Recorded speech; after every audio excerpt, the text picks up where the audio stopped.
வணக்கம் மக்களே, நான் தான் ஜாக்சன். நம்ம கூட பார்த்தீங்கன்னா நம்ம கெய்ட்லி கோட் சேனல்ல இருந்து வெங்கட் ப்ரோவும் இமானுவல் ப்ரோவும் வந்திருக்காங்க. ஸோ இந்த வீடியோ முக்கியமாக எதுக்கு அப்படின்னு பார்த்தீங்கன்னா IBPS clerk overall analysis films எப்படி இருந்துச்சு. ஒவ்வொருத்தவங்களும் சார் நான் இவ்வளோ போட்டால் படிக்கலாமா, மெயின்ஸ்க்கு அவ்வளோ போட்டால் படிக்கலாமான்னு கேட்டுக்கிட்டு இருக்கீங்க. ஸோ அதை பற்றின ஓவரால் அனாலிசிஸ் வீடியோ தான். ஸோ அதற்கு முன்னாடி உங்களுக்கு நம்ம ராயல் பாஸ் தேவைன்னா பர்ச்சேஸ் பண்ண லிங்க் டிஸ்கிரிப்ஷன் இருக்குது, பர்ச்சேஸ் பண்ணுங்க. மெயினாக ஒரு விஷயம் சொல்லணும், இந்த ஃபர்ஸ்ட் நாளில் பார்த்தீங்கன்னா தேர்ட் ஸ்லாட்டு கஷ்டமாக இருந்துச்சுன்னு சொல்லிட்டு இருந்தாங்க. அந்த தேர்ட் ஸ்லாட்டே புகுந்து விளாண்டுட்டு வந்தவர் தான் இமானுவல். சொல்லுங்க. தேர்ட் ஸ்லாட் ஒரு மாதிரி தான் இருந்தது. இப்போ வரைக்கும் நடந்த ஸ்லாட்ஸில் டஃப் அப்படின்னா அந்த தேர்ட் ஸ்லாட் தான். ஏன் அந்த தேர்ட் ஸ்லாட் டஃப்பாக இருந்தது அப்படின்னா ரீசனிங் ஓகே, ரீசனிங் பார்த்தீங்கன்னா அது ஒரே ஒரு பிளட் ரிலேஷன் தான் ஒரு மாதிரி இருந்தது. குவான்ஸில் சிம்பிளிஃபிகேஷனே ஒரு மாதிரி கேட்டிருந்தாங்க. ஒரு 4-5 சிம்பிளிஃபிகேஷனே ஒரு மாதிரி செய்ய. ஸோ அப்புறம் டிஐ ஓகே, டிஐயில் நார்மலாக நம்ம மார்க்கில் பார்க்குறோம்ல.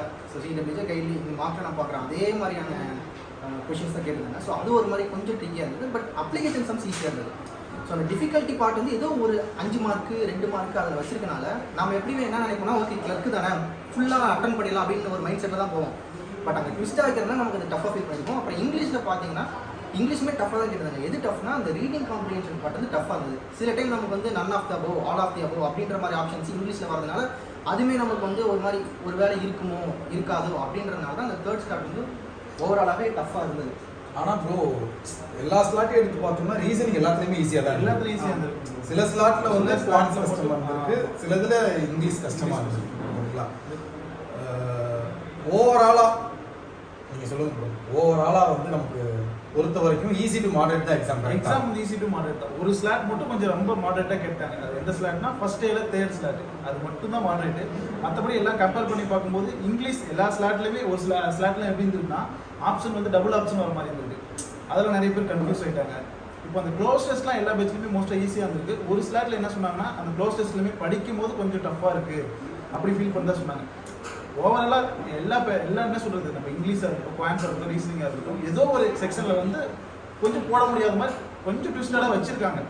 அவ்வளோதான் தவிர ஆஸ் யூஸ்வல் எப்பயும் போல தான் கிளர்க் இருந்தது. பெருசாக எந்த ஒரு சேஞ்சஸும் கிடையாது. நீங்கள் மார்க் டெஸ்ட் மாடரேட்டாக போட்டிருந்தீங்க, ஈஸியாக போட்டிருந்தீங்க, எல்லா ஃபார்மெட்டையும் பார்த்துருந்தீங்கன்னா உங்களுக்கு எக்ஸாம் அவ்வளோ கஷ்டமாக தெரியாது. ஈஸியாகவே போட்டுட்டு அந்த டக்குன்னு சில ஸ்லாட்டில் மாடரேட்டாக இருக்கும்போது தான் நீங்கள் அதை டஃப்பாக ஃபீல் பண்ணுறீங்க. லைவ் டெஸ்ட்லையுமே இங்கிலீஷ் கொஞ்சம் ஒரு மாதிரி கண்டிப்பாக அப்படி தான். இல்லை, நிறைய ஸ்டூடெண்ட் மெசேஜ் அனுப்புறாங்க, சார் நான் கெய்ட்லியில் போட்ட அந்த மாடரேட் லெவல் தான் சார் எனக்கு இருந்துச்சு, நான் அதை ஃபீல் பண்ணனால எனக்கு ரொம்ப பெருசாக பாதிப்பு இல்லை. இந்த லைவ் டெஸ்ட்டு அதுதான் போட்டு ரிப்பீட்டடாக எக்ஸாம் கொடுக்குறவங்களாம் இப்போ 3 இயர்ஸ் மேலே பண்ணுறவங்க 90 எபோவ் ஈஸியாக போட்டிருக்காங்க.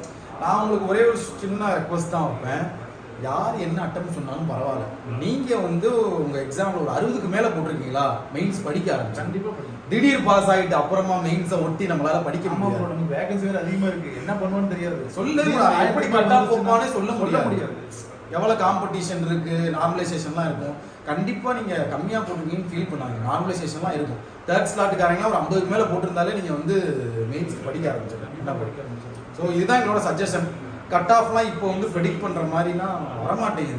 அட்டெம்ப்ட் தான் நம்ம சொல்ல முடியும், இதுக்கு மேலே போட்டிருக்கியா மெயின்ஸ்க்கு படி, 60க்கு மேலே போட்டு தான் மெயின்ஸ்க்கு படி, என்ன கண்டிப்பாக படிக்கும். ஸோ அவ்வளோதான். ஸோ மறக்காமல் நம்ம ராயல் பாஸ் பர்ச்சேஸ் பண்ணிக்கோங்க.